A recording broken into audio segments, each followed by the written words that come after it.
5 orang terduga PSK dan 4 orang mucikari diamankan pihak kepolisian di 2 hotel berbeda di Banda Aceh dan Aceh Besar. Polisi berhasil mengungkap kasus prostitusi online dari penyidikan dan laporan masyarakat di sejumlah penginapan di Banda Aceh.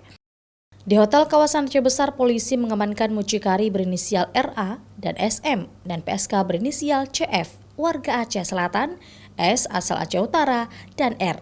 Sementara hotel di wilayah Penayung, Kuta Alam, polisi mengamankan mucikari berinisial OM dan FF, warga Banda Aceh.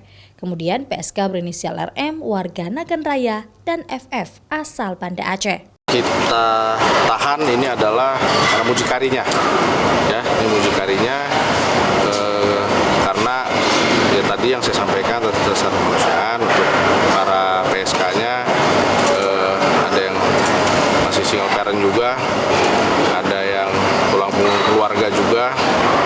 Saya rasa untuk keadilan semuanya kami tidak membeda-bedakan. Untuk para PSK kita tidak kenakan penahanannya. Adapun sejumlah barang bukti yang diamankan berupa uang hasil transaksi, bukti transaksi, handphone, hingga sejumlah cat bukti pemesanan pekerja seks komersial secara daring. Pelaku dijerat dengan hukum jinayat sesuai kanun yang berlaku di Aceh, sehingga sejumlah pelaku nantinya akan dilakukan hukuman cambuk. Petugas juga akan terus menggelar razia sebagai pengembangan kasus. Syahril, Kompas TV, Banda Aceh.